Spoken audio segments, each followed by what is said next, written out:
Hello viewers, welcome to my YouTube channel biology with Johnny Lal. और जैसा कि आज व्यूअर्स की फरमाइश पे आज हम most discussed and most recent topic जो आज चल रहा है, जिसके कारण अपने अपने घरों में बैठे हैं, उसके बारे में डिस्कस करने जा रहे हैं। और वो है कोविड-19, जो कि एक पेंडेमिक डिजीज़ है। पेंडेमिक का क्या मतलब है? पेंडेमिक का मतलब है कि ये वर्ल्ड वाइड है, पूरे विश्व के अंदर इसका प्रभाव है। तकरीबन सारे कंट्रीज़ को ये अपने गिरफ्त में ले चुका है। और अगर इसका जो दायरा है वो वुहान सिटी जो चाइना की है, जहाँ से इसका ओरिजिन हुआ, अगर वहाँ तक ही ये रहती तो इसे हम एंडेमिक बोल सकते थे। अब इसको डिटेल में स्टडी करने से पहले हम ये देखेंगे कि बैक्टीरिया और वायरस क्या होते हैं। पहले हमें बैक्टीरिया और वायरस के बीच में पता होना चाहिए। तो सबसे पहले अगर हम स्टेटस की बात करें, तो जहाँ बैक्टीरिया RH विटेकर क्लासिफिकेशन, जो 5 किंगडम सिस्टम ऑफ क्लासिफिकेशन है, उसके अकॉर्डिंग अगर हम देखें तो बैक्टीरिया को किंगडम मोनेरा में रखा हुआ है। और इसमें और ये लिविंग ऑर्गेनिज्म का स्टेटस जो है वो गेन कर चुका है। लेकिन इसके विपरीत वायरस, जिसका स्टेटस अभी क्लियर नहीं हुआ है कई सालों से, RH विटेकर ने भी इसको बॉर्डर लाइन पे प्लेस किया हुआ है लिविंग और नॉन लिविंग थिंग्स के। इसलिए इसको हम एंटिटी, ऑर्गेनिज्म बोलने की बजाय क्या बोलेंगे? एंटिटी। और अगर हम होस्ट की बात करें, होस्ट जिसमें पैथोजन अपना लाइफ साइकिल या लाइफ स्पेंड करता है, उस ऑर्गेनिज्म को हम होस्ट बोलते हैं। और जहाँ बैक्टीरिया होस्ट के अंदर, बाहर और इवन बिना होस्ट के भी रह सकते हैं। लेकिन जो वायरस है ये बिना होस्ट के नहीं रह सकता है, इसको होस्ट की ज़रूरत पड़ती है। इसलिए इसे हम ऑब्लिगेट पैरासाइट यानी कि ट्रू पैरासाइट भी बोलते हैं। तो इसको लिविंग सेल की ज़रूरत पड़ती है मल्टीप्लाई करने के लिए, अपना नंबर इंक्रीज करने के लिए। आउटसाइड द होस्ट ये नॉन लिविंग थिंग्स की तरह बिहेव करता है। और इट कैन बी क्रिस्टलाइज, को क्रिस्टलाइज भी किया जा सकता है। लेकिन इसको जब तक लिविंग सेल नहीं मिलेगी तो ये मल्टीप्लाई नहीं करेगा। इसलिए आपने देखा होगा कि कोविड-19 में फिजिकल डिस्टेंस जो है वो मेन कंट्रोल मेजर है, जिसके थ्रू हम इसको स्प्रेड होने से रोक सकते हैं। क्योंकि अगर इसको लिविंग सेल नहीं मिलेंगे तो ये अपना मल्टीप्लिकेशन नहीं कर सकता है। अगर इसके केमिकल नेचर की बात करें इन दोनों की, तो जहाँ बैक्टीरिया कार्बोहाइड्रेट्स, प्रोटीन, लिपिड्स और न्यूक्लिक एसिड, जिसमें DNA, RNA और DNA एज जेनेटिक मटेरियल का बना हुआ है। लेकिन इसके विपरीत वायरस में 2 ही बायोमॉलिक्यूल प्रेजेंट होते हैं, प्रोटीन एंड न्यूक्लिक एसिड। और न्यूक्लिक एसिड एक टाइम पे एक ही हो सकता है, या DNA जेनेटिक मटेरियल होगा और RNA। और इस जेनेटिक मटेरियल के बेसिस पे हम वायरस को क्लासीफाई भी कर सकते हैं। अब जिन वायरसेस में DNA जेनेटिक मटेरियल होता है उन्हें हम डीऑक्सी वायरा बोलते हैं, और जिनमें RNA जेनेटिक मटेरियल होता है उन्हें हम राइवो वायरा बोलते हैं। और मोस्टली जो प्लांट वायरसेस हैं उसमें RNA जेनेटिक मटेरियल होता है। लेकिन जो एनिमल वायरसेस हैं या ह्यूमन वायरसेस हैं, they have DNA as genetic material. उनमें DNA यानी कि वो डीऑक्सी वायरा कैटेगरी में आते हैं। लेकिन आप यहाँ देखेंगे कि जो कोविड-19 वायरस है वो उसमें आरएनए जो है वो जेनेटिक मटीरियल है। तो ये काफ़ी डिफरेंट चीज़ है। ज़्यादातर ह्यूमन वायरसेस में जहाँ डीएनए जेनेटिक मटीरियल होता है, लेकिन यहाँ पे आरएनए जो है वो मेन जेनेटिक मटीरियल है, जैसे कि एचआईवी वायरस में। अगर हम पैथोजेनिसिटी की बात करें तो जहाँ पे 90% डिजीज़ ह्यूमन में बैक्टीरिया के कारण होती हैं, और उनमें कुछ यहाँ पे दिए हैं जैसे urinary tract infection, food poisoning, tuberculosis, gonorrhoea, meningitis, tetanus. और इसके विपरीत जो वायरस के कारण जो बीमारियाँ होती हैं, डिजीज़ होती हैं, उनमें influenza, common cold, viral gastroenteritis, chicken pox, measles, warts, HIV AIDS and most recent that is COVID-19। अगर हम एंटीबायोटिक की बात करें तो एंटीबायोटिक्स जो है ये ऐसे केमिकल सब्सटेंसेस होते हैं जो बैक्टीरिया, लाइकन और फंजाई से एक्सट्रैक्ट किए जाते हैं, लेकिन they are most effective against bacteria, यानी कि एंटीबायोटिक्स वायरस के अगेंस्ट इनइफेक्टिव हैं, कोई असर नहीं करती हैं। और एक और बात, म्यूटेबिलिटी होती क्या है? म्यूटेबिलिटी जिसमें अगर किसी चीज़ में या किसी लिविंग ऑर्गेनिज्म में टाइम के साथ चेंज आ जाए, उसके केमिकल नेचर में बदलाव आ जाए, तो उसे हम म्यूटेबिलिटी बोलते हैं, यानी it is ability to change in chemical nature. लेकिन जहाँ बैक्टीरिया के केस में म्यूटेबिलिटी के चांसेस बहुत कम हैं, लेकिन इसके विपरीत जो वायरस है इसमें म्यूटेबिलिटी के चांसेस बहुत ज़्यादा हैं। तो ये कुछ हम डिफरेंसेस देख सकते हैं। आज जो कोरोना वायरस जैसे ही ओरिजिन में आया तो इसको 2019 नोवल कोरोना वायरस के नाम से पुकारा जा रहा था, और जैसे ही और रिसर्च हुई तो international committee of taxonomy of viruses ने इसको 11 Feb 2020 में इसको एक ऑफिशियल नाम दे दिया, जिसे हम SARS-CoV-2 यानी severe acute respiratory syndrome corona virus 2 नाम दे दिया गया।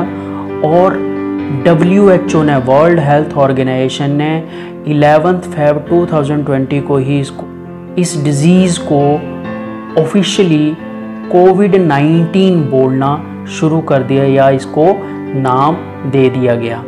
अगर हम इसकी स्ट्रक्चर की बात करें तो 3D फ्यूजन एनिमेशन के अकॉर्डिंग और क्रॉस रेफरेंस्ड इंफॉर्मेशन फ्रॉम कॉर्किन lab, the US center for disease control prevention CDS and WPI world polytechnic institute United State के अकॉर्डिंग, अगर हम इसकी स्ट्रक्चर की बात करें तो ये एनवेल्प्ड वायरस है।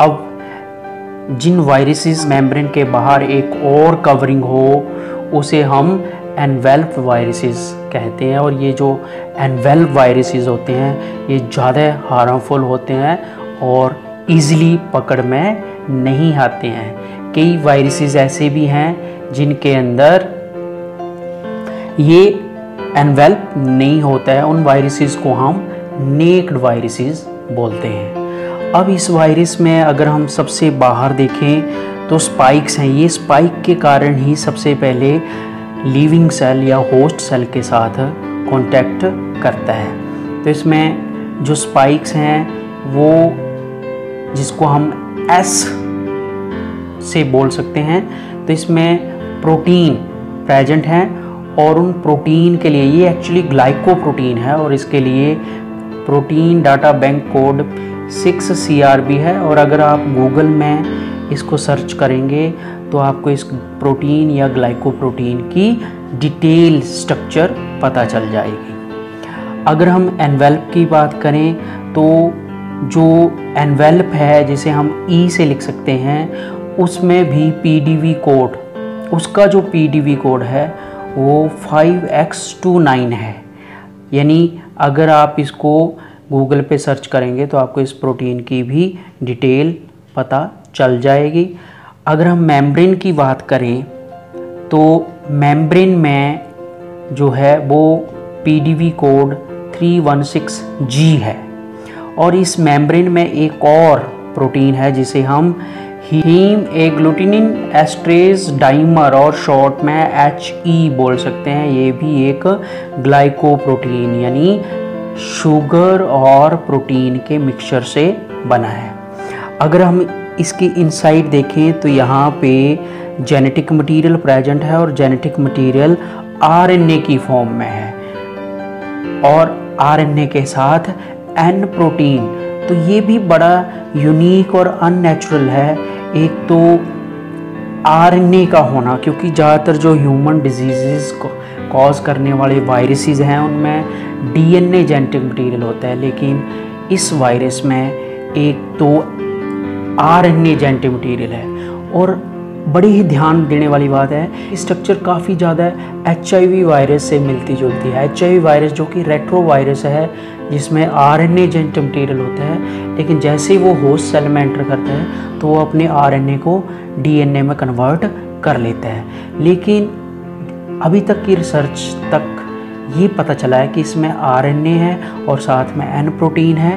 तो RNA के साथ प्रोटीन होना भी एक अननेचुरल है, जबकि इससे पहले जितने भी वायरसेस हैं वो इधर DNA और RNA के अकेले एलोन बने होते हैं। और दूसरा कि अभी तक की जो रिसर्च है उसमें इसके रेट्रो वायरस होने का अभी तक कोई सबूत या प्रमाण हमारे पास नहीं है।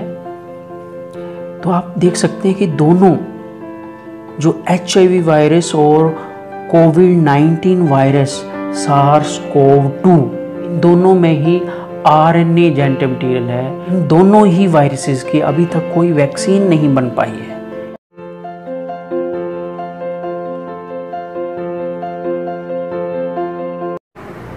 Now how it causes infection. अब हम देखेंगे कि ये हमारी बॉडी में इन्फेक्शन कैसे करता है। तो जैसे ही हेल्दी पर्सन इन्फेक्टेड पर्सन के कांटेक्ट में आता है तो ये कंटीजियस वायरस ड्रॉपलेट्स की हेल्प से, जो नेज़ल कंजेशन है उसकी ड्रॉपलेट्स की हेल्प से ये हमारे नोज़ में एंटर कर जाता है और नोज़ से होता है रेस्पिरेटरी ट्रैक और रेस्पिरेटरी ट्रैक से होता हुआ ये लंग्स में पहुंच जाता है। और लंग्स में जाके ये हमारे जो हेल्दी टिश्यूज़ हैं या सेल्स हैं उन्हें ये अफेक्ट करता है और रिसेप्टर मीडिएटेड रिस्पॉन्स के थ्रू ये हमारे राइबोसोम जो कि प्रोटीन फैक्ट्री है उनको ये डायरेक्ट एक्सेस करता है। लेकिन जो नॉर्मल फ्लू वायरसेस होते हैं वो पहले एक तो वो फ्लूइड सैक की फॉर्म में एंटर करते हैं सेल के अंदर, और दूसरा वो न्यूक्लियस में एंटर करके होस्ट सेल के जेनेटिक मटेरियल को अपने कब्जे में कर लेते हैं, यानी कि टेक ओवर कर लेते हैं। और टेक ओवर करने के बाद फिर वायरल प्रोटीन की फॉर्मेशन करते हैं। लेकिन इस वायरस में आप देख सकते हैं कि इसने बहुत कम टाइम लिया है। ये डायरेक्ट राइबोसोम की एक्सेस करके बहुत जल्दी वायरल प्रोटीन बना के अपनी मल्टीप्लिकेशन करता है, अपना नंबर इंक्रीज करता है। और ये जो वायरल प्रोटीन है ये हमारे ब्रोंकाई और एल्वियोलाई जो हमारे लंग्स के टिश्यू हैं उनमें जाके इन्फ्लामेशन रिएक्शन कॉज करते हैं। इन्फ्लामेशन जिसमें कि रेडनेस, पेन, स्वेलिंग और सबसे इंपॉर्टेंट कि ये वहां पे फ्लूइड की प्रोडक्शन करवाता है, म्यूकस की प्रोडक्शन करवाता है, जिससे कि हमारा रेस्पिरेटरी ट्रैक पूरी तरह से ब्लॉक हो जाता है और जिसकी वजह से there is difficulty to get oxygen, यानी कि हमें सांस लेने में बहुत ज़्यादा दिक्कत आती है। तो ये जो सांस लेने में और ब्रीदिंग में जो डिफ़िकल्टी है, ये इसका मोस्ट प्रोमिनेंट सिम्टम है। लेकिन इसके अलावा भी इसके और बहुत सारे सिम्टम हैं, जैसे कि chest pain, headache, coughing, fever and chills. ये फीवर एंड चिल्स जैसे मलेरिया में होता है, ऐसा भी माना गया है रिसर्च में कि इस वायरस में मलेरिया जैसे मलेरिया कॉज करने वाले ऑर्गेनिज्म की तरह भी कुछ कंपोनेंट्स प्रेजेंट हैं। और उसके बाद कंफ्यूजन, माइंड में ऐसे कंफ्यूजन भी पैदा होते हैं, और मसल पेन एंड फटीग भी हो सकती है। तो ये इस तरह हमारी बॉडी में ये स्प्रेड करता है। अब इसकी प्रिवेंशन क्या है वो हम आगे देखते हैं। Now what is it's prophylaxis. अब इसकी हम रोकथाम कैसे कर सकते हैं। और मेडिकल टर्म में प्रोफाइलैक्सिस का मतलब होता है कि जब हम किसी वैक्सीन के थ्रू किसी डिजीज़ को कंट्रोल करते हैं। लेकिन इस केस में अभी तक वैक्सीन डिस्कवर नहीं हुई है, और आगे भी इसका कोई पता नहीं है कि कब तक ये वैक्सीन डिस्कवर्ड होगी। तो कुछ ऐसे पॉइंट्स हैं जो इस बीमारी को काफ़ी हद तक कंट्रोल करने में इम्पोर्टेंट साबित हुए हैं। और वर्ल्ड हेल्थ ऑर्गेनाइजेशन के अकॉर्डिंग वो कौन कौन से पॉइंट हैं जिनसे हम इस बीमारी को कंट्रोल कर सकते हैं। तो सबसे पहले स्टे होम, घर पे रहें और किसी भी अननोन पर्सन से ना मिलें, ना उसके घर जाएं, ना उसे अपने घर बुलाएं। दूसरा, कीप फिजिकल डिस्टेंस, एक दूसरे से दूरी बना के रखें, क्योंकि ये बीमारी जो है, डिजीज़, ये एक पर्सन से दूसरे पर्सन में और ड्रॉपलेट की फॉर्म में वायरस ट्रैवल करता है। ये सबसे इम्पोर्टेंट पॉइंट है। और कितनी दूरी बना के रखें, कम से कम 1 मीटर की या उससे ज़्यादा की अगर आप दूरी बना के रखेंगे तो काफ़ी हद तक इस वायरस को कंट्रोल किया जा सकता है। अब तीसरा है वॉश हैंड्स रेगुलरली, अपने हाथ लगातार इथाइल अल्कोहल बेस्ड सैनिटाइज़र या फिर घर पे जो भी साबुन, जो भी सोप प्रेजेंट है उससे धोएं।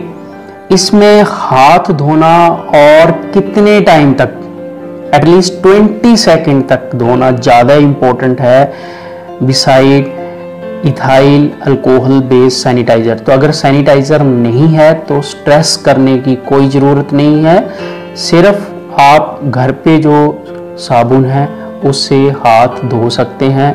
अब हाथ धोने का क्या मकसद है, क्यों धोने चाहिए बार बार रेगुलरली, क्योंकि ये जो वायरस है ये new England journal of medicine के अकॉर्डिंग प्लास्टिक और स्टील के ऊपर 72 आवर्स तक और कार्डबोर्ड के ऊपर 24 आवर तक जो है वो एक्टिव रह सकता है। इसलिए जब आप हाथ धोएंगे तो अगर आपका हाथ नाक और आंखों को छू भी गया, टच कर गया, तो इन्फेक्शन होने के चांसेस बहुत कम हैं। उसके बाद कवर, बॉडी को कवर करना। अब जो हेल्थ वर्कर्स हैं, जैसे हमारे डॉक्टर्स हैं, नर्सेज हैं, उनको तो पूरी बॉडी कवर करने की ज़रूरत है। अब क्वेश्चन ये भी है कि मास्क कब लगाएं। वर्ल्ड हेल्थ ऑर्गेनाइजेशन के अकॉर्डिंग मास्क कब नहीं लगाना है, अगर आप घर पे ही हैं और आप में बीमारी के कोई सिम्टम नहीं है तो फिर आपको मास्क लगाने की ज़रूरत नहीं है। लेकिन अगर आप बाहर जा रहे हैं और किसी कोविड-19 पेशेंट की देखरेख कर रहे हैं, जैसे कि हमारे हेल्थ वर्कर्स हैं, तो उनको मास्क की ज़रूरत है। और मास्क जो है वो फ्लूइड रेजिस्टेंट होना बहुत ज़रूरी है, यानी कि मेडिकल और सर्जिकल मास्क जो डक बिल और कप शेप्ड होना बहुत ज़रूरी है। तो इसमें टाइप 2R या N95 जो मास्क है उसको फ्लूइड रेजिस्टेंट बताया गया है, तो वो काफ़ी इफ़ेक्टिव है। अब अगर मास्क लगाना है तो लगाने के लिए मास्क लगाने से पहले, यानी कि if you wear mask then you must know about how to use it, कैसे यूज़ करना है। तो जिसमें WHO के अकॉर्डिंग मास्क की जो फ्रंट साइड है उसको टच नहीं करना है, और जब इसको रिमूव भी करना है तो बिहाइंड। उसके बाद फिफ्थ है सिक। अगर आप बीमार हैं और आप में कोविड-19 जैसे सिम्टम हैं, जैसे कि सूखी खांसी होना, फीवर होना विद चिल्स और हेडेक, तो आप कॉल कर सकते हैं एक हेल्पलाइन नंबर के ऊपर, और वो हेल्पलाइन नंबर है 911123978046। फिर रिपीट कर रहे हैं 911123978046 और टोल फ्री नंबर 1075। और आप अपने फ़ोन में एक ऐप भी डाउनलोड कर सकते हैं, आरोग्य सेतु ऐप। और जब से ये डिजीज़ लाइमलाइट में आई है तब से ही ये चाहे अपनी कंट्रोवर्सी के कारण, चाहे अपनी रिसर्च के कारण लगातार सुर्खियों में है, न्यूज़ में है। तो कौन कौन सी कंट्रोवर्सी हैं और रिसर्च में क्या क्या हो रहा है और क्या हो चुका है वो हम इसमें देखेंगे। तो सबसे पहले जो न्यूज़ चैनल के अकॉर्डिंग जो फर्स्ट कंट्रोवर्सी है, जिसमें कोरोना वायरस मैन मेड है, ये भी क्वेश्चन उठा कि ये मैन मेड है। न्यूज़ चैनल में रिपोर्ट छपी है, उसमें the initial transmission of the virus was wet to human. The news channel said, adding that the patient 0 worked at the laboratory and the lab employee was accidentally infected before spreading the disease among the common people outside the lab in Wuhan city, China। और दूसरी controversy जो fresh controversy, London French Nobel prize winning scientist Luc Montagnier has sparked a fresh controversy by claiming that the SARS-CoV-2 virus came from a lab and it is the result of an attempt to manufacture a vaccine against the AIDS virus। So in an interview given to French C News and during podcast by Pourquoi, Dr. Professor Montagnier, who co-discovered HIV human immunodeficiency virus, claimed the presence of elements of HIV in the genome of coronavirus and even elements of germ of malaria and highly suspect, according to a report in Asia Times। अगर हम ये research के बारे में देखें तो Victoria race में छपी न्यूज़ के according in 4th May, cytokine storms and T cell count may offer clues on COVID-19 treatment। 4 मई को ही David Johnson of GigaZen discussed how recombinant forms of intravenous immunoglobulin IBG could overtake current IVIG therapies and be used in the treatment of COVID-19। 4 मई को ही एक और news छपी, a group of researchers has used cryogenic electron microscopy to discover the structure of remdesivir bound RNA complex of SARS-CoV-2 and explain how the drug inhibits COVID-19 virus replication। According to 5th May reports, researchers identify monoclonal antibodies to neutralize COVID-19 virus. Monoclonal antibody जो कि बहुत सारी disease control करने में काफ़ी effective साबित हुई हैं, तो ऐसा भी रिसर्चर देख रहे हैं कि ये भी इफ़ेक्टिव हो सकती है फ्यूचर में। 7th May की रिपोर्ट के according defines activation sequence of कोविड-19 एस जो है वो स्पाइक के लिए मैंने बताया था आपको शुरू में, प्रोटीन इज क्लीव्ड बाय फ्यूजिन प्रोटीएज। 8th मे की रिपोर्ट के according multivalent carbohydrate binding modules show efficacy against कोविड-19। और अगर 11th मे के न्यूज़ के अकॉर्डिंग देखें, MERS vaccine RNA based adjuvants होते हैं मेडिकल फील्ड में ऐसे केमिकल, ऐसे एंटीजन जो दूसरे एंटीजन या दूसरे प्रोटीन के इफेक्ट को सुप्रेस कर दें, उन केमिकल्स को हम एडजुवेंट्स बोलते हैं विद पोटेंशियल फॉर कोविड-19। अगर 12th मे की रिपोर्ट के अकॉर्डिंग देखें, ticks could be used as late stage कोविड-19 ट्रीटमेंट। और अगर 14th मे के अकॉर्डिंग देखें तो वर्ल्ड हेल्थ ऑर्गेनाइजेशन ने ये अनाउंस किया कि we have to live with it. जो वैक्सीन डेवलपमेंट में जहाँ तक अभी हमें सफलता मिली है या प्रोग्रेस हुई है, उससे ये प्रतीत हो रहा है कि अभी इसमें टाइम लगेगा। तो जब तक वैक्सीन डेवलप नहीं हो जाती है तब तक हमें इस वायरस से दूरी बना के रखनी है और लॉकडाउन मेंटेन करना है, और हो सकता है लॉकडाउन आगे भी करना पड़े। यानी कि वर्ल्ड हेल्थ ऑर्गेनाइजेशन ने ये पूरी तरह से क्लियर कर दिया है कि फ्यूचर में भी हमें हो सकता है इस डिजीज़ के साथ ही जीना पड़े, रहना पड़े।